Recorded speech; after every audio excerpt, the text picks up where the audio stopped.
సమస్యలు ఏదైతుందో as per standing order ప్రకారంగా 5 years డేట్ చేంజ్ కావాలని అదే స్టాండింగ్ ఆర్డర్లో ఉంది.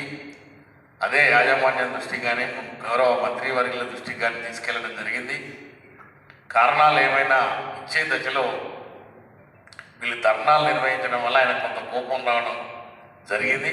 సరే ఏది ఏమైనా ఈ నెలలో కంపల్సరీ ఇప్పించడానికి ప్రయత్నం చేయడం జరుగుతుంది. మననే ట్రాన్స్కో సిఎండి గారిని అదేవిధంగా బండి విక్రమార్క గారిని కూడా మన పెద్దలు సంజయ్ రెడ్డి గారిని తీసుకెళ్ళి కొన్ని విషయాల మీద మాట్లాడడం జరిగింది. త్వరలోనే నేను ట్రాన్స్కో సిఎండికి చెప్తాను, మీ ఇష్యూస్ అన్నీ కూడా డిస్కస్ చేయండి. ఏదన్నా నా దృష్టికి రావాల్సినవి ఉంటే తప్పకుండా నాతో మాట్లాడతారు. ఫస్ట్ మీరు మేనేజ్మెంట్తో మాట్లాడండి అని కూడా చెప్పడం జరిగింది.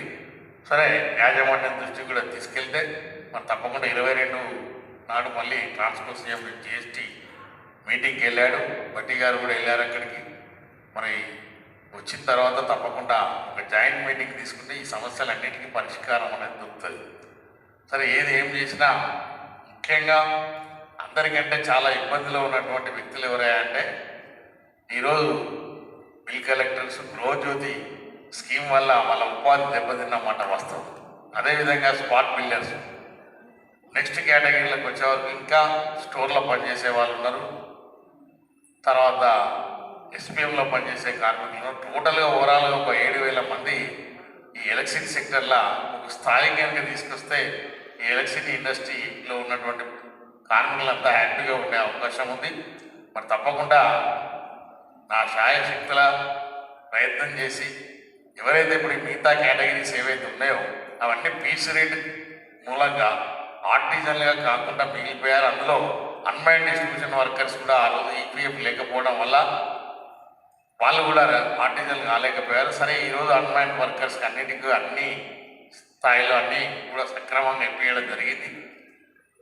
మళ్ళీ జనవరి నుండి కూడా ఎస్క్రో అకౌంట్ ఓపెన్ చేసి వారి జీతాల నుంచి వారి కాంట్రాక్టర్ ₹1 కూడా వాడుకోకుండా డైరెక్ట్ వాళ్ళ అకౌంట్లో శాలరీ వేసే విధంగా జనవరి నుంచి ఆర్డర్స్ ఇస్తా అని చెప్పడం జరిగింది సీఎం గారు. అదేవిధంగా ఇప్పుడు ఏదైతే వెంకన్న గారు చెప్పిన ప్రకారంగా మీకు జూనియర్ లైన్మెన్ రిక్రూట్మెంట్లో డెఫినెట్ మీకు వెయిటేజ్ ఇప్పించే బాధ్యత నాది.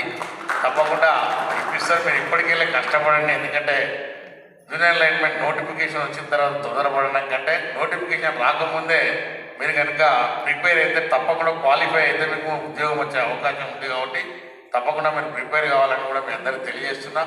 మరి ముఖ్యంగా మిగతా వాళ్ళు ఎవరైతే ఉన్నారో కేటగిరీస్ వాళ్ళందరిలో ఐటీఐ ఉన్న వాళ్ళని తప్పకుండా సబ్స్టేషన్లో ఆపరేటర్లుగా వాడుకోవడానికి మరి గవర్నమెంట్ దృష్టికి కానీ యాజమాన్యం దృష్టికి కానీ ఎందుకంటే రిటైర్డ్ అయిన వాళ్ళకి 20,000 ఇచ్చే బదులు ఇలాంటి కార్మికులకు అదే 20,000 ఇస్తే వాళ్ళు హ్యాపీగా బ్రతకగలిగే అవకాశం ఉంది. కాబట్టి తప్పకుండా ప్రభుత్వం దృష్టికి తీసుకెళ్తా.